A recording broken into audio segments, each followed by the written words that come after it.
সংসার মানে রান্নাবান্না। আজকের ইলিশ মাছের রেসিপিটা একদম আলাদা।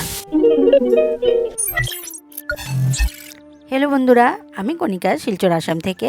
আমি একজন গৃহিণী, তার সাথে content creator. Welcome to my daily blog. আমি আজকে করব ইলিশ মাছ দিয়ে হালকা একটা তরকারি আর মাছের মাথা দিয়ে মুড়িঘণ্ট।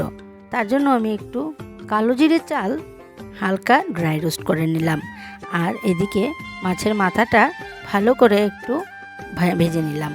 আর এখন আমি এটাতে দিয়ে দেব সাদা জিরে ফোড়ন দিয়ে আলুগুলোকে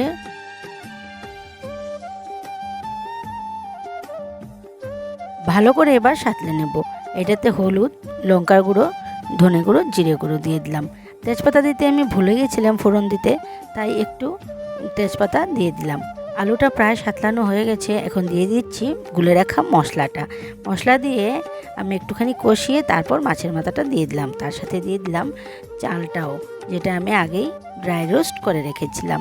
এবার ভালো করে মিশিয়ে একটু সাঁতলে তারপর এটাতে দিয়ে দেব জল। এবার আর বেশি কিছু না, এবার ফুটে আসলেই এটাতে এলাচ গুঁড়ো বা গরম মশলা গুঁড়ো দিয়ে নামিয়ে ফেলতে পারবো। আমি দিয়ে দিলাম এলাচ 2-3টে থেতো করে। একটু ঝুলঝুল রাখলাম, তা না হলে বেশি শুকিয়ে যায়। চাল আর আলুয়ে ঝুলটা টেনে যায়, তখন একদম শুকনো শুকনো হয়ে যায়, তাই একটু ঝুলঝুল রাখলাম। আর এবার এসে পড়লো ইলিশ মাছের রেসিপি। ইলিশ মাছটা আজকে আমি একটু আলাদা করে রান্না করব। তার জন্য আমি নিয়ে নিলাম সাদা জিরে আর কাঁচা লঙ্কা আমি এখানে একটাই দিলাম, কারণ আমার ঘরে কাঁচা লঙ্কা পেস্ট করা আছে। আমি সেখান থেকে আর একটুখানি কাঁচা লঙ্কা দিয়ে দেবো, আজ একদমই শুকনো লঙ্কা দেবো না। এবার মশলাগুলো আমার রেডি করা হয়ে গেছে, আর কিছুই পড়বে না আজকের মাছে, শুধু জিরে বাটা, কাঁচা লঙ্কা বাটা, হলুদ গুঁড়ো আর নুন। আর একটু হলুদ গুঁড়ো আর একটু নুন দিয়ে আমি মাছটাকে মেখে নিলাম। আগে আমি একটু নুন হলুদ মেখে রেখে দিয়েছিলাম, যাতে মাছের ভেতরে নুনটা ভালো করে ঢোকে। তারপর এবার মশলার সাথে মেখে আমি আগে থেকে একটু সময় রেখে দিলাম। এইদিকে ইলিশ মাছের লেজাটা আর 2টো কাতলা মাছ ছিল, আমি ভেজে নিয়েছি। আর এদিকে কড়াইতে তেল গরম করে কালো জিরে ফোড়ন দিয়ে মাছগুলোকে আমি এক এক করে সাজিয়ে দিচ্ছি। সেই মশলা মাখানো মাছটা আর কিছুই করব না, এখন একটু ঢাকা দিয়ে রাখবো, যাতে ভেতরটা সিদ্ধ হয়ে যায়। এবার দেখছি যে হালকা হাতে নাড়তে হবে, তা না হলে মাছগুলো ভেঙে যেতে পারে।